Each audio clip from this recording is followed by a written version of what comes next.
UShembe uphethe indlela yokuphila komuntu emhlabeni ukuze aphile ngale kwethuna. Yabo. UShembe uphethe indlela yomuntu ukuthi la emhlabeni ngoba ephila. Uma ephile ngemfundiso kaShembe, nangale kwethuna uzofika phila. Kodwa umuntu make wageja izifundiso nezimemezelo zezwi likaShembe la emhlabeni, kunzima ukuthi ngale kwethuna phila. Ingakho ngomini yakhe ka226 ethi Nkosi yami ngisindise ekufeni kwesibili. Ukufa kwesibili kuphi? Ukufa kokuqala lokuthi kufa inyama. Okwesibili ukufa athi uNkulunkulu asindise kuwi lokhu ukuthi kungafi imiphefumulo yethu. Abaningi bethu lana sinebhadi lokuthi emakhaya esizalwa kubo kwafike kwafa abantu enyameni baze bafa ngisho imiphefumulweni. Ubona ngani ukuthi umuntu wakini wafa enyameni wafa imiphefumulweni? Ukuthi kuze kuphele iminyaka mawulela ungamboni. Kuphela amasonto ngokomthetho nangeyimiso ikaThixo. Umuntu mayedlule emhlabeni kufanele ngosuku angcwatshwe ngalo. Kube usuku lokuqala, kube usuku lwesibili, kube ngosuku lwesithathu kufanele lo muntu avuke eze kubantu abaphilayo. Azobatshela ukuthi kuyahambeka yini ethuneni ngosuku lwesithathu. Ingakho uJesu wathi mayekhuluma wathi lendlu wayengakhulumi ngendlu eyakhiwe ngodaka nosemende noma nesitini. Wayekhuluma ngegqondo lelo linyama ukuthi lizowa kodwa emveni kwey'nsuku ey'ntathu lizokwakhiwa kabusha. Wayengakhulumi ukuthi lapho kuzovuka inyama. Wayekhuluma ukuthi umphefumulo womuntu iwona ofuneka uvuke ngosuku lwesithathu.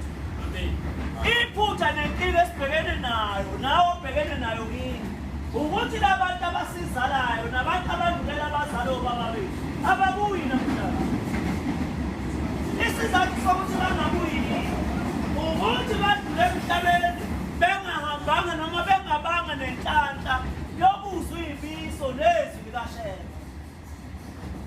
Iy'miso nezwi likaShembe zithini? Iy'miso nezwi likaShembe zithini?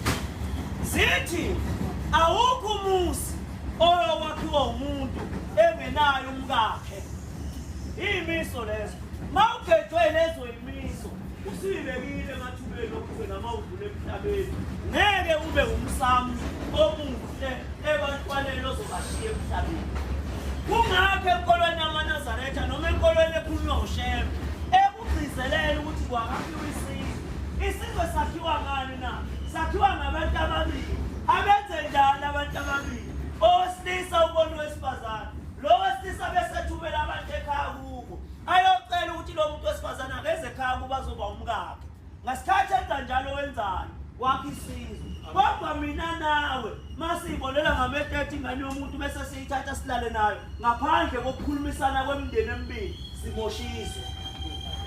Ilento edala namhlanje ubona obaba bethu badlule emhlabeni bengasakhona ukuthi bebuyele kuthina bezoxoxa nathi reason why bashawe umthetho uShembe umisile emhlabeni ukuthi asikho isizwe sakwakhiwa intombazane nomfana bengaganene. Badlulele emhlabeni bashiye ibongweni zomama bethu. Nakuzona lezo ibanga zomama bethu abanye bethu kasibikiwe nakuzona. Uyabo? Abululake labantu abadlule emhlabeni bephambelene noNkulunkulu bafika enhlabathini babe ngabantu. Ingakho uShembe ethi Nkosi yami ngisindise ekufeni kwesibili. Ngisindise ekufeni kwesibili. Iloko kufa esicela njengoba silandela uShembe nje simlandelela ekutheni akasisindise ekufeni kwesibili. Kodwa masigedwa izwi lakhe amathuba ukuthi sizovuka ekufeni kwesibili awekho. Amen. Uyabo? Amen.